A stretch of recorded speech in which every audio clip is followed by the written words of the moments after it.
네, 안녕하세요. 저는 대한민국 한국모바일게임협회 김현규 수석 부회장이라고 합니다. 오늘 이 코로나19 사태를 맞이해서 이제 포스트 코로나 시대를 대비해서 모바일 콘텐츠, 특히 게임 쪽에 대해서 어떤 일들이 일어날 거고 어떤 일들이 이제 예상될지, 그리고 실제로 이제 글로벌 환경은 어떻게 변화하고 있는지에 대해서 제가 간단하게 말씀드리는 시간을 갖도록 하겠습니다. 오늘 이렇게 귀한 시간, 귀한 자리를 마련해 주신 한국무역협회 관계자 여러분들께 진심으로 감사드립니다. 네, 오늘 제 발표 자료는 코로나19의 모바일 콘텐츠 산업 영향 및 그다음에 모바일 게임 콘텐츠의 글로벌 진출 전략에 대해서 말씀드리겠습니다. 네, 전체적인 목차를 지금 보고 계신데요. 실제로 이제 모바일 게임 산업이 코로나19가 어떻게 영향을 미쳤는지, 그리고 저희가 이 포스트 코로나 시대를 맞이해서 글로벌 진출을 어떻게 이제 할 수 있을지에 대해서 말씀드리겠습니다.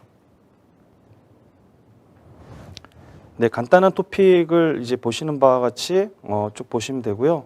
이어서 내용 말씀드리겠습니다. 네, 모바일 게임 산업은 대표적인 비대면 산업입니다. 그래서 실제로 코로나19로 인해서 항공이나 관광 산업처럼 큰 타격을 입었다기보다는 오히려 그 사용량이 폭증해서 어떻게 보면 단기적으로, 또 중장기적으로 보면 또 다른 이제 측면이 있지만, 단기적으로 봤을 때 산업이 더 이제 또 호황으로 지금 이루어지고 있는 상황인데요. 실제로 게임 산업에 대해서 또 하나 말씀을 드리면, 저희는 이제 항공기 산업을 예를 들면 이제 항공기를 이용하는 이용객들이 늘어나면 항공기를 추가로 구매하거나 항공기 편수를 계속 늘려가지고 추가적인 투자 비용이 계속 많이 발생하는데, 게임 산업 같은 경우에는 게임을 한번 글로벌 런칭을 하기 시작하면 유저가 웬만큼 늘어나도 특별한 비용이 들지가 않습니다. 좀 더 쉽게 말씀을 드리면, 저희가 뭐 국밥집이나 설렁탕집을 하게 될 경우에 손님을 하나 더 받으려면 뚝배기라도 하나 더 있어야 되고, 그 여러 가지로 준비해야 될 밑반찬들이 더 늘어나게 되는데, 게임 산업, 게임 콘텐츠 산업은 그런 산업이 아닙니다. 그런 비용, 그런 한계 효용 비용이 거의 제로에 가깝기 때문에 실제로 게임 산업에 대한 이해를 하기 위해서는 이 부분이 먼저 좀 이해를 시키고 싶고요. 실제로 이제 게임은 이제 직접 유저들이 플레이를 하기도 하지만, 플레이하는 유저들을 관전하는 재미로도 게임 산업이 굉장히 활황을 이루고 있습니다. 지금 보시면 전 세계 최대 인터넷 방송 플랫폼인 트위치의 기존 월 평균 방문자가 9억 명입니다. 근데 코로나19 이후로 이 시청량이 23%나 이제 증가했습니다. 이를 보면 알 수 있듯이 이제 코로나로 인해서 이런 사회적 거리두기, 이런 어떤 뭐 일부 도시의 셧다운, 집에서 밖으로 나갈 수가 없죠. 그러니까 인터넷 환경을 통해서 게임을 플레이하고 플레이하는 유저들을 관전하는 이런 양들이 엄청나게 늘어나고 있습니다. 실제로 트위치는 이제 아마존이 인수를 했고요. 그래서 대표적인 대한민국의 어떤 비대면 산업으로서 게임 산업은 분명히 정부가, 그리고 국가가 투자한 만큼 충분히 더 성장할 수 있는 산업이라고 개인적으로 생각하고 있습니다. 이 부분은 정부 관계자분들이 좀 보시면 꼭 반영해 주셨으면 좋겠습니다.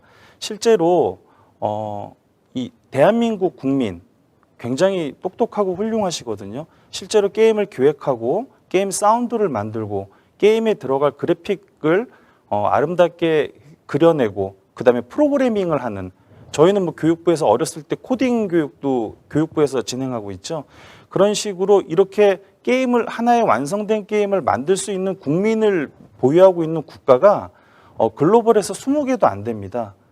그러니까 저희가 20개 국가 중 20개 정도에 되는 국가들이 만든 게임을 전 세계 25억 명의 유저들이 지금 플레이하고 즐기고 문화를 소비하고 있는 거예요. 그래서 밀레니얼 세대들, 또 G세대들이 실제로 가장 많이 선호하는 문화 콘텐츠가 바로 게임입니다. 그래서 이제 앞서서 말씀드렸는데 좀 몇 가지 더 말씀을 드리면, 북미 지금 미국 난리 났죠. 코로나19 사태로. 근데 실제로 이제 미국의 통계 분석 기업 닐슨이 제공한 내용인데요.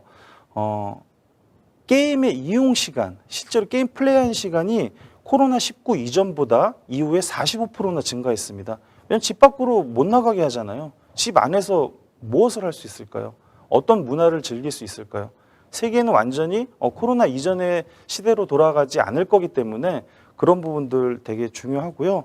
이 부분이 밑바탕이 되는 게 통신입니다. 저희는 벌써 이제 5G가 굉장히 이제 한 내년, 내후년 정도 되면 전국에 다 이제 설치될 예정인데 저희뿐만 아니라 수많은 국가에서도 지금 5G 기반의 통신망을 지금 설치를 지금 엄청난 투자를 지금 하고 있고요. 넷플릭스 많이 보시죠? 요즘에 보통 OTT라고 해요. 오버 더 톱이라고 하는데 뭐 우리나라에 뭐 웨이브도 있지만 이제 넷플릭스, 그다음에 이제 우리나라에 2년 후에 정도는 서비스가 될 건데 디즈니 플러스라고 또 나와요. 근데 실제로 이런 OTT 산업, 그다음에 저희 앞서서 말씀해 주신 알소프트의 그 화성 솔루션 이런 산업, 이런 사업들, 이런 내용들이 앞으로 포스트 코로나 시대에는 전 세계를 리드할 수 있는 산업으로 충분히 더 성장할 수 있습니다.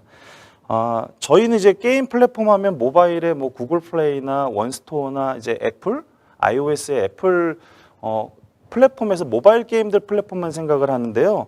실제로 PC 게임 플랫폼도 굉장히 잘 발달이 되어 있습니다. 이제 통신이 되게 통신 환경이 좋고 컴퓨터의 어떤 여러 가지 그 디바이스적인 그런 발전이 이루어짐과 동시에 이 부분에 있어서 게임 플랫폼에 스팀이라고 있어요. 근데 이제 동시 접속자 수, 동접수예요. 동접수가 우리나라 인구 5천만 명이죠. 근데 이제 스팀의 동접자 수가 원래부터 코로나 이전에는 1,400만 명이었는데 지금은 뭐 2천만 명이 넘어가고 있습니다. 동시에 게임 스팀 플랫폼에 접속해서 자기가 원하는 게임을 찾아서 구매를 하고, 근데 구매하는데 뭐 오래 안 걸리죠.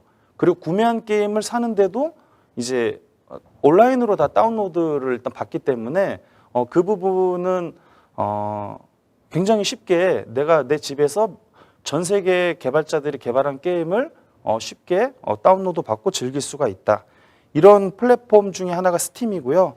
동시 접속자 수는 지금 보시는 바와 같이 1,400만 명에서 2천만 명으로 더 넘어가고 있습니다. 그러니까 이는 이제 사회적 거리두기에 따른 외부 활동 제한과 실내 여가 시간이 증가하게 됐죠. 그래서 영화관, 공연 등의 오프라인을 많이 못 가잖아요. 극장 산업이 굉장히 큰 타격을 받았는데 이로 인해서 반사이익으로 게임의 어떤 소비, 그러니까 게임 콘텐츠를 구매하고 게임을 플레이하고 그다음에 유저들이 게임 플레이하는 것들을 내가 관전하고 이렇게 하는 소비는 당분간 계속 증가할 전망입니다. 이제 미국의 그 비디오 게임 플랫폼 로블록스라고 있어요. 실제로 로블록스 사용자가 40% 증가했다. 이것도 이제 통계적인 수치로 나온 거고요. 앞서 말씀드린 넷플릭스와 같은 이런 OTT 산업, 통신 산업과 함께 게임 산업은 크게 성장할 것이다. 참고로 하나 말씀드리면 중국은 그 5G 네트워크 구축을 위해서 2025년까지 200조 원을 투입할 예정이고요. 아직 우리나라에 서비스되고 있지 않은 미국의 OTT 서비스 디즈니 플러스는 지금 미국 내에서 엄청나게 폭주하고 있습니다.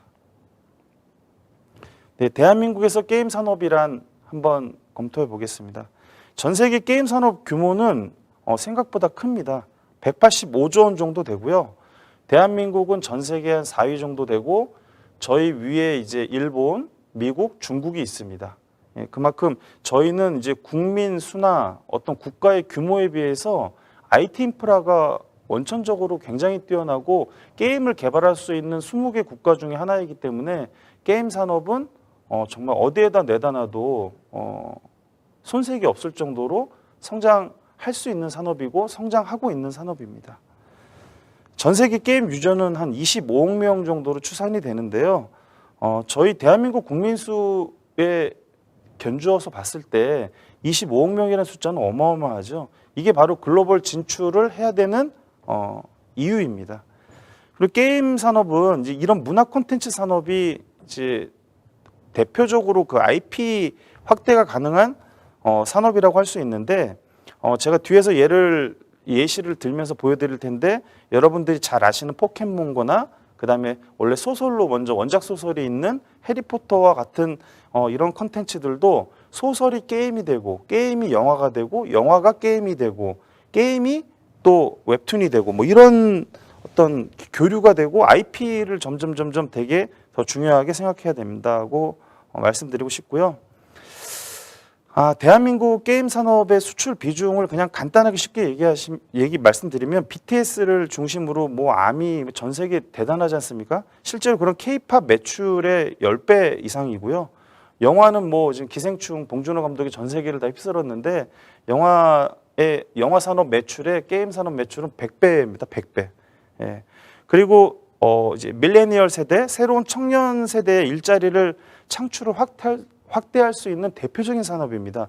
전통적인 제조업과는 달리 게임을 방송하고 그다음에 게임을 통해서 뭐 여러분들 잘 아시는 도띠나 뭐 대도서관 이런 분들이 다 게임 콘텐츠를 가지고 이제 유튜브 활동을 하면서 엄청난 수익을 올리고 또 게임 산업의 발전에 이제 영향을 미치고 있는데요. 실제로 이제 인플루언서들을 되게 많이 만들 수 있고 이제 e스포츠가 대표적으로 게임을 통해서 이제 확대된 산업이라고 할 수 있습니다. 그래서 e스포츠 산업은 단순히 e스포츠 선수만 육성하는 게 아니라 e스포츠 코치, 매니저, 그다음 실제로 e스포츠를 만들게 되면 거기에 해당하는 뭐 토너먼트 시스템 관리자, 그다음에 실제로 스포츠에서도 많이 있는데 이런 스폰서들을 관리하는 시스템 여러 가지를 실제 또 방송을 송출해야 되잖아요. 그래서 이런 여러 가지 기존에는 없었던 직업들을 굉장히 많이 만들어내고 있습니다. 그래서 이 부분을 좀 넓게 깊게 조금 더 신경 쓰면 저희가 포스트 코로나 시대에 정말 게임 산업을 중심으로 또 전 세계를 또 한번 리드할 수 있다. 이 부분을 말씀드리고 싶고요. 지금 이제 5G 기반으로 이제 스트리밍 게임 시대에 넘어섰어요. 그래서 이제 구글이 이제 스테디아를 작년에 발표했는데 우리나라 대한민국의 대표적인 게임 배틀그라운드가 최근에 스테디아에 런칭이 됐습니다. 이렇게 차세대 모바일 네트워크, 그다음에 휴대폰 우리 디바이스가 더 발전하면 발전할수록 게임 산업도 함께 동반 성장하고 있다.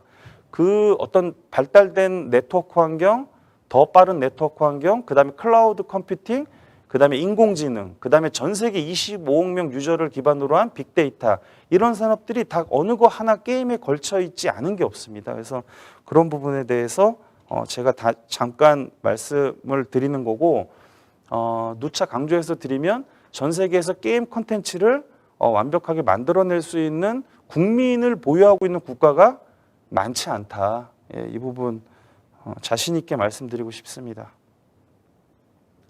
네, 잠깐 IP 얘기 말씀드릴게요. 이제 해리포터 먼저 말씀을 드리면 이제 넷마블이 이제 해리포터는 원래 소설이죠. 그리고 영화로도 나와서 이제 대표적으로 흥행을 했는데 이제 재작년에 넷마블의 그 북미 자회사 넷마블이 인수한 회사예요. 그래서 잼시티에서 개발을 하고 전 세계에 론칭을 했는데 4일 만에 70억 매출을 올린 대표적인 어떤 IP 파워를 말씀드릴 수 있고요. 실제로 서비스 시작한 후에 3개월 만에 누적 매출을 600억을 만들어냈습니다.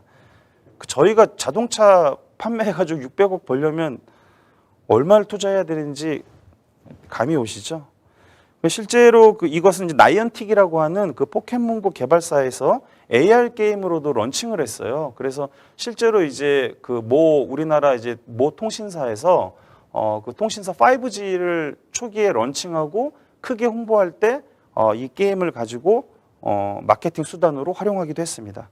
네, 포켓몬고는 더 잘 아실 텐데 뭐 아쉽게도 이제 해리포터와 포켓몬고 다 우리 국내 대한민국 IP는 아닙니다. 이제 여기서 제가 이제 이런 사례를 드린 거는 IP가 정말 중요하다. 그리고 짧은 시간에 만들어지는 게 IP가 아니다. 물론 뭐 팽수는 좀 다른 예이긴 한데 그래서 이런 포켓몬고는 1996년이면 벌써 수십 년 전이에요. 그래서 일본에서 개발하고 닌텐도에서 게임 콘텐츠로 퍼블리싱을 하고 전 세계에서 엄청난 매출을 이제 일으켰고요. 실제로 이 향수에 힘입어서 2016년도에 AR 게임으로 론칭한 지 2달 만에 5천억이라는 매출을 달성했어요. 60일 만에 5천억. 뭐 상상할 수 없는 금액이죠. 우리나라에는 지금 뭐 속초에서 한때 이제 뭐 포켓몬고가 많이 나온다고 해서 뭐 그쪽으로 뭐 포켓몬고 관광 버스가 나올 정도로의 어떤 이슈가 되게 컸었는데 이런 부분들도 다 게임의 하나의 어떤 IP에 대해서 다 이제 얘기를 해주고 있고 아까 제가 펭수를 잠깐 언급해 드렸는데 그 펭수 외에도 우리나라도 신비 아파트라는 그 IP가 있어요. 어린아이들 굉장히 좋아하고 그 애니메이션을 뭐 뮤지컬로도 만들고 하는데 이것은 이제 CJ ENM이 그 IP의 어떤 저작권을 지금 갖고 계시지만 실제로 이 신비 아파트를 만든 애니메이션 제작사는 별도로 그 구로에 있습니다. 대한민국 애니메이션 PD가 만든 거예요. 그래서 정말 그런 자부심을 되게 느끼셨으면 좋겠고요.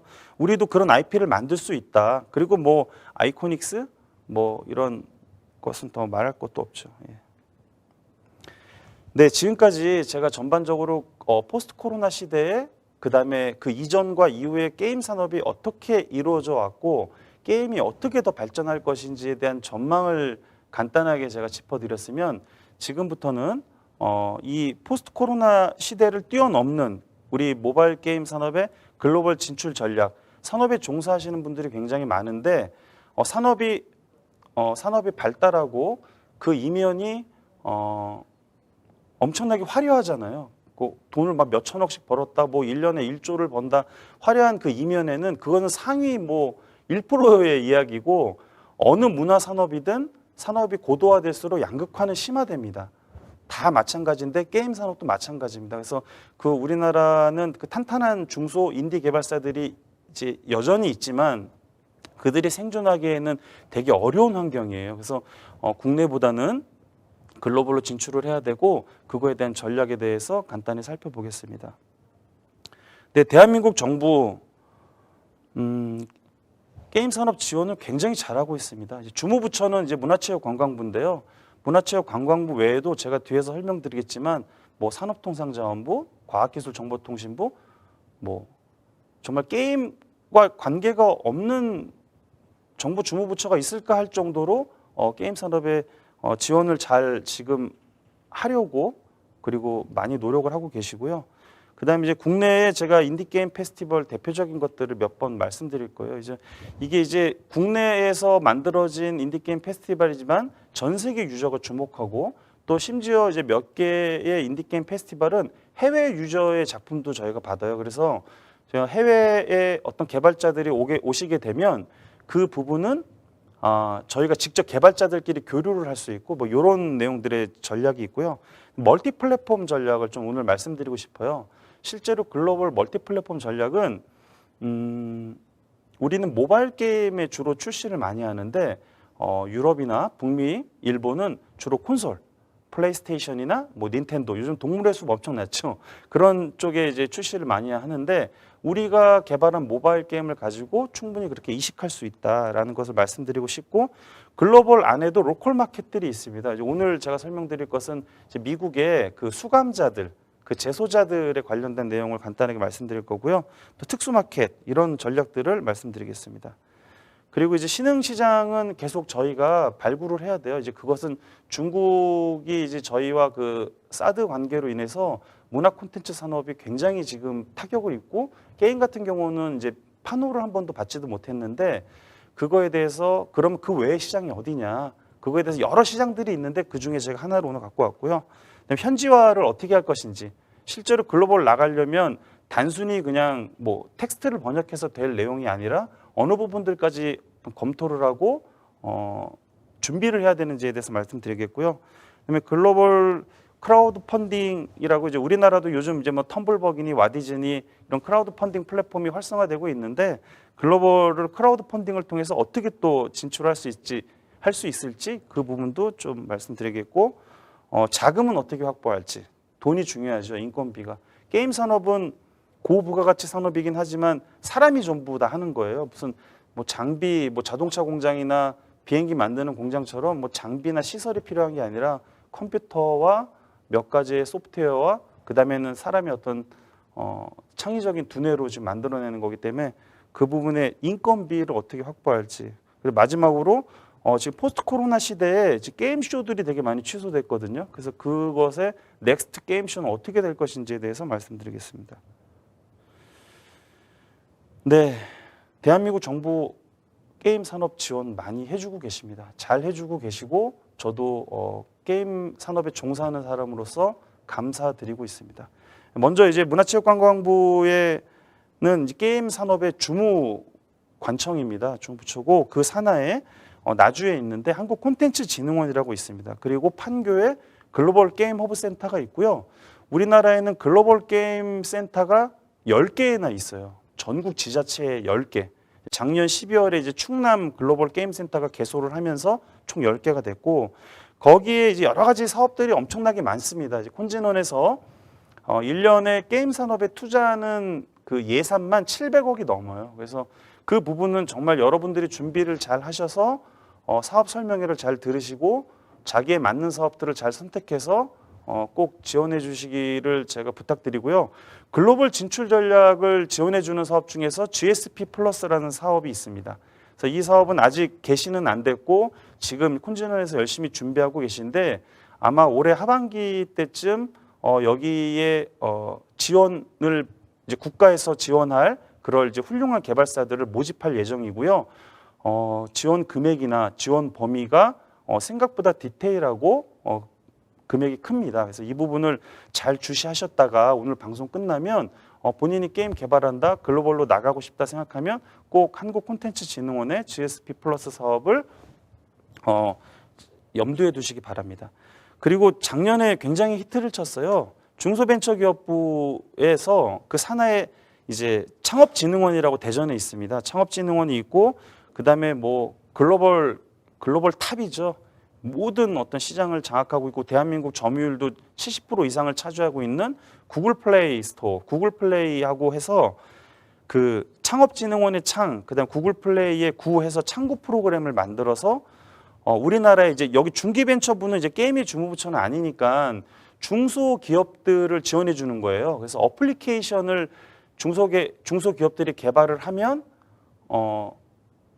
거기에서 심사를 하고 선정을 해서 글로벌 진출은 구글이 도와주고 실제로 거기에 필요한 자금은 중기벤처부에서 지원해 주는 사업인데 실제로 선정된 앱, 어플리케이션, 중소개발사들을 뽑아보니 게임 개발사가 굉장히 많았다. 이 결과론적으로 봤을 때 거의 제가 러프하게 말씀드리면 70%에 육박하는 어플리케이션 개발자들이 게임이었어요. 그래서 게임 개발사들이 수혜를 굉장히 많이 받았고 성장하는 데도 굉장히 큰 도움을 받았다는 후일담이 있습니다.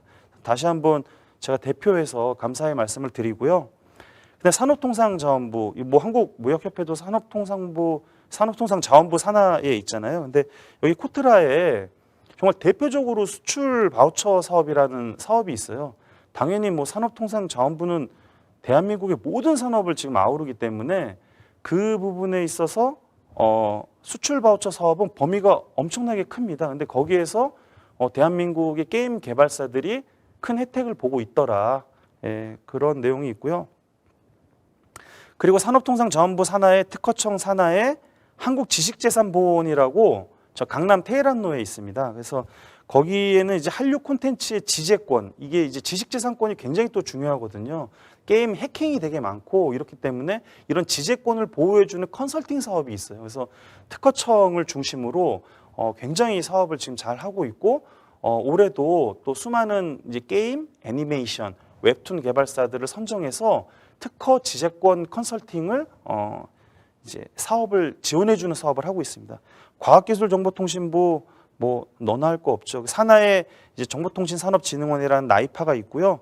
뭐 대표적으로 여러 사업이 굉장히 많은데 그 중에 5G 기반의 한류, VR, AR 콘텐츠 해외 진출 지원 사업이 있는데 여기에 게임 콘텐츠도 포함되어 있습니다. 예, 그래서 그 부분 하게 되고 이 외에도 사실은 지자체의 예산들이 굉장히 많아요. 그래서 본인이 굳이 서울, 경기로 올라오지 않아도 자기가 살고 있는 지역의 지자체에서 글로벌 게임센터나 정보산업진흥원, 문화산업진흥원에서 다양한 이런 게임 콘텐츠에 관련된 지원 사업을 하고 있으니 잘 찾아서 상담하고 본인이 게임만 잘 개발할 수 있으면 글로벌 진출하는 것은 대한민국 정부가 도와준다. 예, 이것을 믿고 생각하시면 되겠습니다. 네, 이 다양한 인디게임 페스티벌이 지금 대한민국에 있습니다. 그래서 대표적인 게 이제 벌써 5회가 넘어선 그 부산 인디 커넥트 페스티벌이 있고요. 이것은 저희 한국 모바일 게임 협회와 그다음에 인디라라는 커뮤니티 그리고 부산정보산업진흥원 그리고 이제 문체부와 콘진원의 후원을 받아서 저희가 5년 전에 이 행사를 만들었어요. 2015년에 부산에서 처음 행사를 만들었고 이때 지금은 막 뭐 만날 수도 없죠. 뭐 도띠, 뭐 이런 샌드박스에 뭐 이런 여러 그 인플루언서 크루들이 그냥 돈 비용 하나도 안 받고 자기의 팬들을 위해서 내려왔고 이때도 정말 엄청났습니다. 그래서 전 세계 게임 유저들, 게임 개발자들이 다 모인 행사고요. 근데 이것에 제가 왜 출품을 하라고 말씀드리냐면 여기에서 출품을 받아서 일정 수상을 하게 되면 글로벌로 나갈 수 있는 찬스, 그다음에 투자를 받을 수 있는 기회가 훨씬 더 많아집니다. 제가 실제로 사례들을 굉장히 많이 봤고요.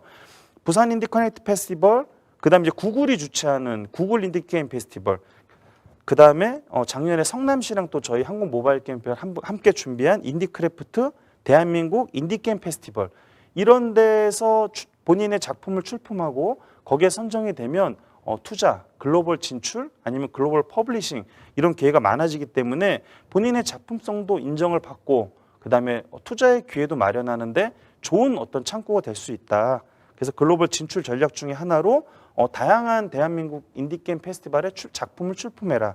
이걸 말씀드릴 수 있고요. 아웃 오브 인덱스는 조금 다른 실험 게임 페스티벌인데 제가 굉장히 이제 이 해마다 텀블벅으로 후원을 받는 게임 행사입니다. 근데 저는 이 행사를 만드신 분도 제가 개인적으로 존경하고 대한민국 게임 산업에 꼭 계셔야 될 분이라고 생각을 하는데 이런 실험 게임 페스티벌도 이미 대한민국에서 하고 있다. 선도적으로. 그리고 그 어떤 정부의 도움이나 후원을 받지 않고 순수하게 게임 산업, 그다음에 이 행사를 순수한 마음으로 후원하는 개인 유저들의 후원금으로만 지금 지원하고 진행하고 있어요. 그래서 이 부분도 주시하면 되게 좋으실 것 같고요.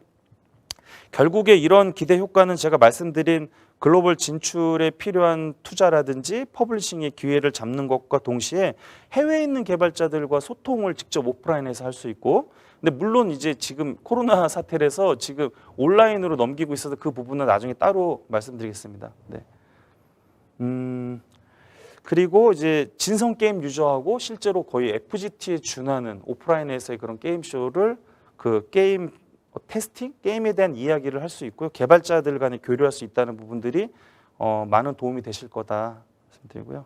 멀티 플랫폼은 제가 아까 초기에 말씀드렸는데 쉽게 얘기해서 모바일 게임을 일단 개발했어요. 유니티 엔진으로. 그러면 이제 닌텐도 e샵이 이제 오픈된 지 얼마 안 됐고 닌텐도가 지금 전 세계 몇 천만 장 이미 팔렸거든요. 뭐 동물의 숲과 같은 게임이 아니더라도 거기에 미니 게임들을 즐길 수 있고 그다음에 스팀 아까 말씀드렸죠. PC 플랫폼 스팀 그다음에 이제 플레이스테이션 5는 이제 올 연말에 나온다고 하는 얘기도 있고 또 그게 중국으로 진출한다는 얘기도 있어요. 이제 엄청난 파급 효과가 일어날 것 같긴 한데 이 부분을 굳이 막 그렇게 퀄리티가 좋은 게임만 찾는 게 아니에요, 유저들이. 근데 이런 플랫폼의 특징은 기본적으로 게임을 돈을 주고 내가 비용을 지불하고 게임을 살 마음이 있는 유저 풀을 갖고 있다는 게 핵심이거든요. 보통 모바일 게임은 이제 프리 투 플레이라고 해서 다운로드 받을 땐 다 무료예요. 거의 다 유료 게임 제외하고. 그러다가 내가 필요하면 뭐 광고를 시청하거나 아니면 그 안에 재화를 내가 이제 구매하는 그런 구조인데 여기는 기본적으로 다 이제 돈을 주고 게임을 사는 그런 개념이 있는 유저들이 있기 때문에 그런 개념을 갖고 있는 그래서 그런 부분들에 있어서 충분히 이식을 할 수 있고 그런 부분들의 도움이 필요하면 저희 한국 모바일 게임 협회에 연락을 주시면 저희가 연결해 드리겠습니다. 네, 이것도 좀 새로운 건데요. 이제 유니티 디스트리뷰션 포탈이라고 해서 이거 이제 유니티에서 원래 올해 3월에 이제 GDC가 샌프란시스코에서 열렸으면 이제 그랜드 오픈하고 발표할 예정이었는데 그게 취소됐어요. 오프라인 행사가 샌프란시스코 뭐 코로나 다 팬데믹 난리 났는데 행사를 할 수가 없어서. 근데 이것은 지금 이제 전 세계에는 이제 구글하고 애플만 있는 게 아니에요. 대한민국만 보더라도 원스토어가 있지 않습니까? 그 원스토어는 이통3사랑 네이버 N스토어가 합쳐진 스토어인데 이런 로컬 스토어들이 굉장히 많아요. 그래서 원스토어도 지금 점유율이 대한민국에서 애플을 앞질렀거든요. 그만큼 이제 유저풀도 탄탄하고 매출도 많이 일어나는 플랫폼들이 전 세계에 많이 있습니다. 그래서 근데 로컬 플랫폼들을 사실은 개발사 입장에서는 구글의 빌드를 대응하고 애플의 빌드를 대응하고 이렇게 빌드를 구글하고 애플에만 대응하고 검수받기에도 사실 힘들어요. 인원도 부족하고 또 개발력도 한계가 있기 때문에.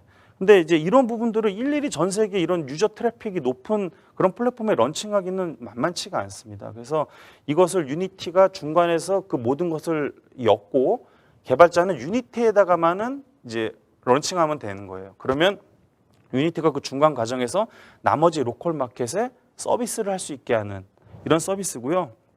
대표적으로 이 유니티 디스트리뷰션 포탈에 연결된 앱스토어들, 글로벌 로컬 앱스토어들이 삼성, 이 스마트폰 삼성 갤럭시 스토어가 있고, 그 다음에 이제 Q앱이 있고, 근데 뭐 세계 최고의 애니메이션 및 게임 스토어예요. 그 다음에 지오 게임스가 있고, 지오 게임스는 인도에서 이제 인도 안에서만 2억 8천만 명이 있는 그 4G를 쓰는 사용자가 있는 이제 그 플랫폼이고요. 샤오미, 여러분 잘 아신 샤오미가 있고, 월간 이용자가 1억 명입니다. 그리고 화웨이도 이제 170개 국가에 연간 1,800억 앱 다운로드를 일으키고 있는 이제 이런 좀 약간 유저 트래픽을 보유하고 있는 이런 로컬 앱 스토어들을 유니티가 연결해 주는 게 유니티 디스트리뷰션 포탈이다. 그래서 이 부분도 유니티 코리아가 저희 한국 모바일 게임 협회의 부회장사입니다. 그래서 저희 같이 연계해서 이런 진출이 필요하거나 궁금하신 사항이 있으면 저희 협회에 연락을 주시면 잘 연결하겠습니다.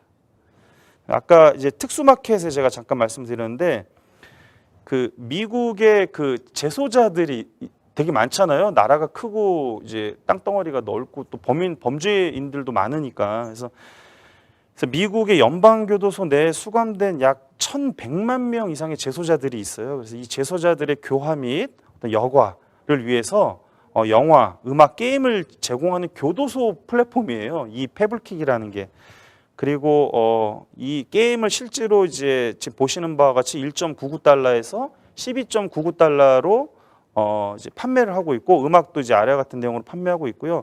이게 지금은 미국의 어떤 재소자 마켓인데 이게 이제 올해부터 사실은 이제 코로나 터지기 전에 이제 플랜이어서 이제 많이 좀 계획들이 수정되긴 할 건데 2020년 유럽 시장으로 이제 확장시킬 거고 이 패블킥 자체에서도 대한민국의 모바일 게임 개발사에 관심이 굉장히 많습니다. 그래서 본인이 게임 콘텐츠만 잘 개발하고 독창적인 콘텐츠를 갖고 있으면 충분히 글로벌 진출하는데 런칭할 시도해 볼 필요가 있다. 이렇게 말씀드립니다. 글로벌 신흥 시장은 굉장히 많은데요. 저희가 사실은 문체부와 콘진원의 이제 지원을 받아서 저희 협회가 신흥 시장 오픈 포럼을 해마다 해왔습니다. 해마다 2, 3회씩 해왔는데 전 세계의 큰 마켓들의 어떤 성공담이라든지 실제로 거기에 이용하고 계신 분들을 모셔서 저희가 하고 있고 이제 그거 외에 이제 올해는 이제 신흥 시장 오픈 포럼도 오늘 이렇게 하는 것처럼 온라인으로 다 바뀔 예정이에요. 그래서 저희가 준비하고 있고요. 그다음에 글로벌 신흥 시장 중에서 제가 하나 좀 말씀드리고 싶은 게 인도 시장을 좀 이제는 갈 때가 되지 않았나 생각하고 싶습니다. 그래서 인도는 여전히 이제 계급 사회가 지금 유지되는 사회고 여러 가지 어려운 점들이 좋은 점보다는 훨씬 더 어려운 점이 많지만 4G를 중심으로 우리는 이제 대한민국 5G지만 4G를 중심으로 통신망이 엄청나게 확대되고 있고요. 이런 산업통상자원부에서 발간한 자료에도 나와 있어요. 게임 산업이 인도에 크게 주요할 것이다라는 리포트가 이미 나와 있고 산자부 내에서도 그리고 인도의 총 인구가 13억 명인데 그중에 한 3억 명 정도가 월 300만 원 이상의 그 고소득자층으로 이루어져 있습니다. 컨텐츠를 충분히 즐기고 소비할 수 있는 젊은이들이 굉장히 많은 세대들이 있고요. 그래서 저희 이제 모바일 게임 협회랑 저기 이제 CBA 벤처스라는 스위스 회사랑 제휴가 돼 있어서 저희가 인도 진출, 엑셀러레이팅이나 뭐 여러 가지 사업을 할 때 저희가 좀 지원을 할 수 있는 그런 지금 프로그램들을 만들고 있습니다. 그리고 삼성전자 인도법인 쪽하고도 얘기를 하고 있고 마이갤럭시라는 앱이 인도에만 이제 런칭되는 앱이에요. 마이갤럭시는. 근데 유저가 이제 500만 명이 인도 유저 500만 명이 있는 앱인데 여기에 이미 이제 뭐 한국의 뭐 BTS라든지 여러 가지 음악 콘텐츠들이 실려서 인도 국민들에게 한류를 지금 전파하고 있고요. 게임도 이제 충분히 그렇게 할 수 있는 가능성이 있다. 이 말씀. 지금 시간이 많이 없죠. 괜찮아요? 네. 네, 지금 말이 길어서 죄송합니다. 글로벌 현지화 전략 잠깐 말씀드리겠습니다. 네, 일단 번역, 그 텍스트 번역이 되게 중요한데요. 이제 한국어로 해서 그 언어를 번역할 수 있는 그 이제 가능한 언어가 한국어 출발해서 영어, 그다음에 한국어 출발로 해서 일본어, 그다음에 한국어 출발로 해서 중국어 간체, 번체는 이제 대만이고요. 이렇게를 하는 게 좋아요. 애초에 계획을. 그만큼 이제 게임 번역을 해본 경험 있는 프리랜서나 그냥 회사들이 많기 때문에 이렇게 이용을 하시고, 다국어는 영어로 출발하시는 게 좋습니다. 한국어, 베트남어, 한국어, 인도네시아 하는 사람들은 있어요. 근데 게임에 특화되고 그렇게 대량의 게임 콘텐츠를 할 때는 그만큼 리소스가 많지가 않습니다. 그래서 그 부분을 한계를 뛰어넘는 회사들이 몇 개 있긴 한데 대부분 영어로 출발해서 가는 게 되게 필요하다. 그리고 글로벌로 봤을 때 사실 유럽 언어나 남미 자국의 언어를 선호해요. 그 유저들이. 그리고 동남아시아로 보면 베트남이나 태국, 인도네시아 국민들도 자국의 언어, 대한민국도 마찬가지예요. 한글로 된 게임을 하길 좋아하죠, 유저들이. 한글화 패치를 유저가 만들 정도로 한글로 된 게임을 좋아하기 때문에 자국의 언어를 선호하는 국가들이 있어요. 그런 국가들은 현지화를 해주면, 지원해주면 훨씬 더 매출이 올라갑니다. 이거는 이제 기정사실이고요. 그다음에 이제 이렇게 단순히 텍스트 파일을 받아서 번역해가지고 납품해서 개발사는 빌드에 적용하는데 기본적으로 문제가 되게 많이 돼요. 이제 언어가 기본적으로 한국어가 만약에 100%면 이걸 영문화하면 150%, 영어를 가지고 독일어나 러시아어로 하면 더 늘어나요. 그러면 글자가 막 그 UI에서 막 텍스트가 막 벗어나고 넘어나고 깨지고 그러거든요. 그래서 이런 부분들을 이제 미연에 이제 방지해야 되고 잡아줘야 된다. 그리고 컨텍스트가 맞는지, 문맥에 이 내용들이 맞는지, 근데 지금 이제 게임 내에서 말하는 화자 정보가 이게 몬스터가 말을 하는 건지 아니면 그냥 그 어떤 뭐 상점에 있는 판매인이 말하는 건지, 그 화자 정보도 되게 중요해서 이런 정보들을 잘 준비해 놓고 정리를 해놔야 글로벌 진출할 때 되게 편하다. 그래서 제가 이제 QA까지 쭉 말씀을 드렸고, QA는 사실은 언어적인 QA 외에도 이 뭐 펀 QA부터 해가지고 호환성, 네트워크 QA는 엄청나게 범위가 광범위합니다. 그래서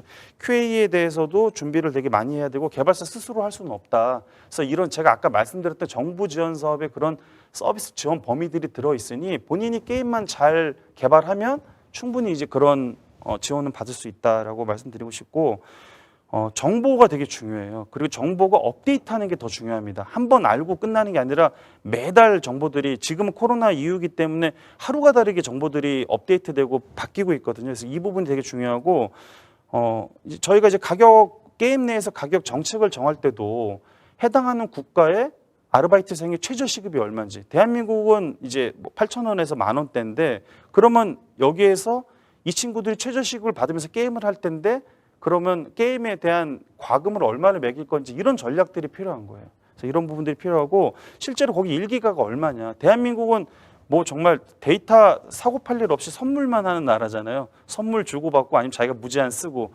다른 나라는 다릅니다. 베트남만 가더라도 선불카드로 다 사야 돼요, 돈 주고. 그래서 이제 그런 부분들의 데이터 가격은 얼마인지, 그거에 대해서 내가 얼마를 과금을 이제 신청할 건지 이런 것들을 준비해야 되고, 로컬 결제가 또 되게 많아요. 이제 구글이나 애플로 다 결제를 할 수가 없습니다. 그러면 그 로컬 결제 수단도 되게 굉장히 중요하다, 이 페이먼트가. 삼성의 뭐 삼성페이가 이제 글로벌에서도 통용이 되는 페이고, 또 이제 엑솔라라는 이 페이먼트 글로벌 다국적 페이먼트 기업이 있습니다. 당연히 대한민국은 게임의 어떤 큰 국가이기 때문에 대한민국의 지사가 있어요. 그래서 우리 엑솔라라는 회사하고 연동해서 로컬 결제 수단을 되게 잘 연결해야 되는데, 잘 모르겠다 무슨 말인지, 뭘 결제를 연동하란 말이냐 하면 저 협회에 연락을 주십시오. 그리고 크라우드 펀딩 중에 하나만 제가 말씀드릴게요. 그 이제 킥스타터라고 이제 미국의 크라우드 펀딩 사이트가 있어요. 여기는 정말 그 자금이 없는 이 창작자가, 게임 창작자도 마찬가지인데 자기 작품을 소개하고 불특정 다수에게 후원을 받을 수 있도록 하는 사이트예요. 2009년이니까 굉장히 오래전에 이제 되게 안정화가 된 사이트고, 사실은 크라우드 펀딩을 통해서 좋은 점은 내가 자금을 확보할 수 있는 1차적인 좋은 점이 있고, 2차적으로 그 펀딩에 참여했던 유저들이 나중에 내가 만든 게임을 출시하면 모더레이터가 됩니다. 그 유저들이 다른 유저들을 데려와요. 엄청난 바이럴 효과를 만들어낼 수 있고요. 실제로 이 젤터라는 게임은 국내 개발사가 미국에 진출한 케이스인 거예요. 직접 이 URL에 들어가서 찾아보시면 한국의 개발자가 이제 지원 플레이그라운드라는 한국의 유능한 인디게임 개발자가 직접 펀딩을 해가지고 엄청나게 성공했어요. 그래서 그 금액을 이미 차고 넘쳤고 이 규모가 전체 크라우드 펀딩을 요청하는 금액은 한 4조 정도 되고요. 국내 돈으로. 실제로 펀딩이 이루어진 거는 3조가 넘습니다. 3조 5천억 정도가 되기 때문에 이 부분도 충분히 해볼 수 있고 일부 정부 부처에서 이런 킥스타터나 이런 글로벌 크라우드 펀딩 사이트의 지원, 왜냐하면 이제 랭귀지 배리어가 있잖아요. 언어 장벽이 있으니까 난 언어는 못하는데 어떡하지 하면 그런 거를 지원해주는 정부도 있어요. 정부 주무부처도. 예. 네, 그리고 자금 확보에 대해서 좀 말씀드릴 건데 올해 처음으로 콘텐츠 모험 투자 펀드가 신설됐습니다. 작년 9월 달에 이제 문재인 대통령이 발표하신 내용의 연속선상으로 이제 2020년부터 2022년까지 4,500억 원이 확보가 될 거고요. 올해 첫 번째로 800억이 나왔어요. 그래서 이것은 이제 기존의 모태펀드하고는 다른 게 모태펀드의 출자 비율이 기존에는 5대 5였으면 이제 나라에서 출자를 더 많이 하고 민간에서 출자를 좀 조금 받아서 약간 투자해서 손실이 약간 일어날 수 있잖아요. 모험 투자 펀드는 소외된 컨텐츠, 애니메이션, 웹툰, 게임에도 이제 인디 게임, 뭐 5억 미만의 게임들을 이제 투자할 수 있는 펀드예요. 그래서 지금 펀드 공모는 이제 공모가 끝나서 운영사가 선정이 됐고요. 4군데가 됐습니다. 그래서 4군데가 이제 나머지 그 금액들을 모아서 결성을 하면 아마 2, 3개월 뒤에는 충분히 필요하신 분들은 좀 투자를 받을 수 있지 않을까, 예, 이런 부분 말씀드리고 싶고요. 콘텐츠 기업 보증도 굉장히 대폭 확대했습니다. 그래서 이런 부분들도 잘 살펴보시고 또 필요하신 부분은 저희 협회에 연락을 주시면 잘 연결하도록 하겠습니다. 네, 거의 다 끝이 나갑니다. 예. 네, 5G 시대 클라우드 기반의 스트리밍 게임 플랫폼이 본격 출시가 됐어요. 그래서 이것은 무슨 얘기냐면 내가 유튜브를 보다가 게임이 너무 재밌어요. 그래서 내가 게임하기 버튼 누르면 바로 들어와서 게임하는 거예요. 내가 그 1기가가 넘는 클라이언트를 다운로드 받을 필요도 없고 어떠한 내가 그냥 휴대폰에서 들어가도 되고 내 집에 있는 컴퓨터에서 들어가도 되고 TV에서 들어가도 되는 거예요.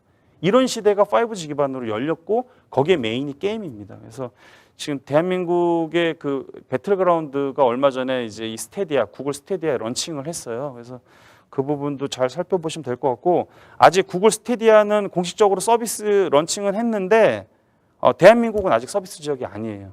예, 뭐 여러 가지 이제 여러 가지 이유가 있겠죠. 예, 그 부분은 또 차츰 업데이트하고 계속 내 정보를 제공해 드리도록 하겠습니다. 네, 이제 마지막 장편인데요. 이제 게임 쇼들이 많이 취소됐어요. 지금 그리고 올해 7월 달에 중국에서 전 세계 3대 게임 쇼 중인 하나인 차이나조인데 중국은 좀 열겠다고 하고 있는데 저희 걱정이에요. 저희가 중국을 가야 될지. 게임 쇼는 그러면 이제 여름에 열리는데 2주 전에 들어가서 스스로 셀프 자가격리를 하고 2주 후에 통과돼서 게임 쇼 한 2, 3일 하는데 거기 참가했다가 다시 대한민국 와서 또 자가격리해야 되거든요. 그러면 한 달이 그냥 날아갈 것 같아서 근데 어쨌든 이제 전 세계 게임 쇼나 이런 오프라인 행사들이 다 취소됐는데 이게 지금 아까 제가 말씀드렸던 엑솔라라는 데서 이 GDC라는 게임 디벨로퍼스 카니발이라는 새로운 온라인 형태의 게임 쇼를 런칭했습니다. 그래서 다음 주에 이게 이제 오픈해요. 그동안에 몇 달 동안 개발사들을 모아서 온라인으로 내 아바타를 만들어서 그 아바타가 부스에 방문하고 개발자 상담을 하고 그 게임 개발사가 만든 게임들 영상을 보고 나중에 또 커뮤니케이션 할 수 있는 온라인 플랫폼을 이 엑솔라라는 데서 만들었어요. 그래서 이것은 사실 유어월드라는 게임을 기반으로 이제 제작을 한 거죠. 그래서 소개 영상도 제가 지금 화면상으로 보여드리는 이 링크로 들어가시면 실제로 어떤 식으로 게임쇼가 이루어지는지 영상을 볼 수 있습니다. 네, 좀 두서없이 이것저것 제가 그동안 보고 듣고 배운 내용들을 좀 빠르게 말씀드렸는데요. 아직 더 드리고 싶은 말씀은 많은데 주어진 시간이 한계가 있다 보니 제가 오늘은 여기까지 말씀을 드리고 더 필요하신 내용들은 추후 연락을 주시면 좋겠고요. 네, 마이크 넘기겠습니다. 네, 강연 감사드립니다. 채팅창으로 많은 분들이 댓글을 남겨주셨는데요. 최근 닌텐도 스위치 가격이 폭등하는 것을 이제 보여주듯 탄탄한 컨텐츠가 있다면 아주 유망한 사업이 될 것 같다. 그리고 시의적절한 강연 감사드린다라는 반응 등이 있었습니다. 그러면 관련하여서 총 5가지 질문을 연사님께 드리도록 하겠습니다. 우선 첫 번째 질문은 코로나19로 인해 모바일 게임과 컴퓨터 게임의 성장세가 각각 어땠는지 좀 비교 부탁드립니다. 이제 제가 아까 말씀드렸다시피 이제 PC 게임의 성장세는 스팀 플랫폼을 좀 먼저 견주어 볼 수 있을 것 같고요. 스팀 플랫폼의 동시 접속, 전 세계에서 동시 접속하는 접속자 수가 1,400만 명에서 코로나19 이후에 2천만 명으로 엄청나게 폭증했습니다. 동시 접속을 그렇게 한다는 것은 쉽게 상상할 수 없는 일이고 서버가 금방 폭발할 수 있는 정도의 내용이고요. 모바일 게임의 어떤 플레이 시간, 모바일 게임의 사용량도 엄청나게 증가했습니다. 수치로 정확하게 말씀드릴 수는 없지만 모바일 게임, PC 게임 둘 다 지금 엄청나게 폭증하고 있다. 이것은 확실히 말씀드릴 수 있을 것 같습니다. 네, 감사합니다. 그렇다면 우리나라는 넷플릭스, 유튜브와 같은 OTT 생태계가 왜 탄탄하지 않을까요? 그리고 국가적 지원이 해결책일까요? 라는 질문이 있었습니다. 저는 감히 제 개인적인 소견을 말씀드리면 저희는 제작 환경이 굉장히 열악해요. 콘텐츠 제작 환경이 넷플릭스가 한국의 전통적인 그런 제작 환경을 따르고 그다음에 전통적인 한국의 기업의 어떤 법인을 설립하고 이런 절차를 따랐다면 지금의 넷플릭스는 저는 없었다고 생각합니다. 넷플릭스가 가장 먼저 투자한 게 제작사예요. 사람에게 투자한 겁니다. 콘텐츠 제작하는 작가, 배우들에게 그리고 감독들에게. 그래서 뭐 미스터 선샤인이라는 작품을 먼저 만들고 그 다음에 우리나라의 기라성 같은 스튜디오에 다 줄을 쓴 거예요. 그러니까 제작 환경의 변화가 있지 않고서는 아무리 겉만 번지르르 하고 많은 콘텐츠가 있다고 해도 저는 절대 될 수 없다. 최근에 뭐 웨이브로 묶고 막 서로 막 JTBC도 뭐 다 묶고 하는데 결국에는 글로벌 진출 경험도 없고 그다음에 로컬리제이션도 전혀 안 돼 있어요. 그런 개념도 없죠. 그리고 실제로 저작권에 대한 개념도 되게 중요한데 저희 나라 되게 잘 만든 웰메이드 드라마들 보면 막 팝송 나오는데 그런 저작권들조차도 우리가 지키고 있는지부터도 저희가 반성하고 되돌아봐야 된다. 예, 그런 말씀을 좀 드리고 싶습니다. 네, 감사합니다. 그러면 세 번째 질문으로 넘어가도록 하겠습니다. 이번 질문자께서는 직접 소속을 밝혀주셨는데요. 예. 메인 정보 시스템 박익현 대표이사님께서는 국내 코딩 인력이 4차 산업혁명 시대를 충당하기에 부족한지 그리고 맞춤형 교육 등 추가 양성이 필요할지에 대해서 여쭤보셨습니다. 네, 대표님 질문 감사드리고요. 저 개인적으로는 한없이 부족하다고 생각합니다. 일단은 코딩 교육, 뭐 말은 코딩 교육이고 말은 좋죠. 근데 그거를 가르칠 수 있는 선생님들이 몇 분이나 계실까요? 그리고 제대로 가르칠 수 있는 분은 또 몇 분이나 계실까요? 그걸 먼저 되돌아봐야 돼요. 제가 작년 여름에 그 단국대학교 부속고등학교가 있어요. 단대 부고가 있고 부중이 있고 그 타워팰리스 안에 있거든요. 대치동에. 그리고 거기 단국대학 부속공업고등학교가 있었는데 작년에 학교 이름을 바꿨어요. 단국대학 부속 소프트웨어 고등학교로. 그러면서 이제 게임학과를 신설한 거예요. 그래서 거기 이제 컨설팅 자문을 요청해서 제가 교장 선생님 만나뵈러 갔었는데 그런 교장 선생님이나 교감 선생님의 생각은 되게 좋은데 가르칠 수 있는 선생님이 없는 거예요, 학교에. 공업 시간에 제도 가르치고 이런 선생님들이 어떻게 가르칠 수 있겠습니까? 그래서 정말로 진짜로 그 생각과 사고를 근본적으로 바꿔야 되고 이것을 어떻게 하면 더 잘 교육시킬 수 있는 사람들이 누군지 먼저 찾아야 되고 그 다음에 누구를 어떻게 가르칠지도 그 다음에 이제 고민을 같이 해봐야 되지 않을까. 그래서 이미 이제 교육 환경도 지금 굉장히 많이 변하고 있는데 스마트 교육 학회라고 따로 있습니다. 그 회장님하고 개인적인 친분이 있는데 그런 환경의 변화에 따라서 잘 대응할 수 있는 선생님들을 빨리 되게 배출해야 돼요, 저희가. 미래 시대의 교육 환경에 잘 리드할 수 있는 그런 부분들을 좀 그렇기 때문에 정말 맞춤형 교육 등 추가 양성은 완전 필요하다고 저는 생각합니다. 예. 네, 감사합니다. 그렇다면 현지화에 상대적으로 유리한 모바일 게임 어떤 유형이 있을까요? 그리고 국내 기업이 상대적으로 해외에서 경쟁력이 있을지도 궁금합니다. 솔직히 말씀드리면 경쟁력이 많이 떨어지죠. 네, 근데 훌륭한 개발자분들, 개발 스튜디오 분명히 계시고요. 저희는 사실 RPG라는 게임 장르에 되게 특화돼 있어요. 롤플레잉 게임이라고 하거든요, RPG는. 그리고 거기에 뭐 대표적인 게임들이 뭐 리니지 뭐 이런 것들을 볼 수 있는 건데 글로벌 게임 시장은 지금 달라지고 있습니다. 전략 게임, 액션, 하이퍼 캐주얼 이런 식의 되게 번뜩이는 아이디어로 승부하는 이제 그런 게임들이 되게 필요하고 현지화에 상대적으로 유리한지는 모르겠어요. 모바일 게임이. 모바일 게임도 충분히 현지화에 되게 어렵고 UI나 UX에 더 신경을 많이 써야 되고 현지화는 단순히 그 부분뿐만 아니라 실제로 그 나라의 문화적인 부분들까지도 다 감안해서 고려해야 되기 때문에 모바일 게임이 더 뭐 상대적으로 뭐 편하다고 말할 수는 없는데요. 실제로 국내 기업의 경쟁력은 지속적으로 저는 더 키워야 되고 절대로 카피캣보다는 내가 만들고 싶은 게임 그리고 내가 만들고 싶은 게임의 작품성이 인정됐을 때는 국가의 전폭적인 지원 뭐 이런 것들의 선순환의 생태계를 만들어야 보다 더 경쟁력을 더 키울 수 있지 않을까 생각하고 있고요. 국내 구글 플레이 스토어의 모바일 게임 점유율이 대한민국 게임들이 점점 사라지고 있어요. 순위에서 최고 매출 차트에서 대부분 이제 중국 게임들이 많이 들어왔어요. 그래서 그 부분들로 저희가 이제 충분히 좀 모니터링하고 이게 공정한 경쟁이 되는 건지 또 광고를 할 때 문제는 없는 건지 이런 부분들도 저희 협회가 주무부처하고 잘 상의해서 대응하도록 하겠습니다. 네, 감사합니다. 그럼 마지막으로 짧게 질문 드리도록 하겠습니다. 세계적으로 한국 게임 하면 잘 만든 게임이란 인지도가 있는 편인가요? 그리고 또 우리 게임의 타국 대비 약점은 무엇인지 궁금합니다. 네, 이것은 사실은 한국 게임 하면 잘 만든 게임이라는 게 한국 게임 굉장히 많잖아요. 한국 게임 중에서 잘 만든 게임도 있죠. 뭐 펄어비스가 글로벌 런칭에서 성공한 검은 사막, 뭐 그다음에 배틀그라운드가 대표적이겠죠. 그다음에 컴투스라는 중견 개발사에서 개발한 서머너즈원은 전 세계에 런칭해서 3년 만에 1조라는 돈을 벌었습니다. 그래서 이렇게 잘 만든 한국 게임도 있고요.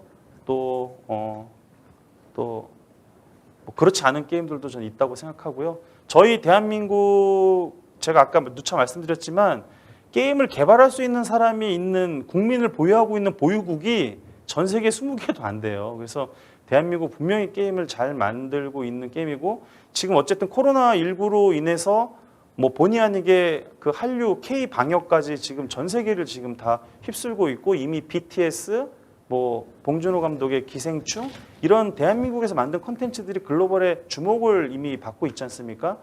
K 게임도 충분히 그 어떤 중심이 될 수 있다고 생각합니다. 그 저희 게임의 타국 대비 약점.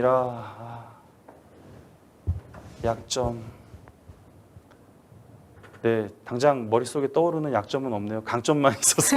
네. 하여튼 저희 잘 하고 있고요. 그다음에 이 코로나19 이후 시대에 정말 새로운 역사를 만들 수 있는 산업이 게임 산업이라고 믿어 의심치 않고 이런 부분들을 정부 관계자 그리고 게임 산업에 계신 여러분들과 함께 잘 한번 만들어 보겠습니다. 네, 감사합니다. 네. 긴 시간 동안 유익한 강연 해주셔서 감사합니다. 네, 고맙습니다.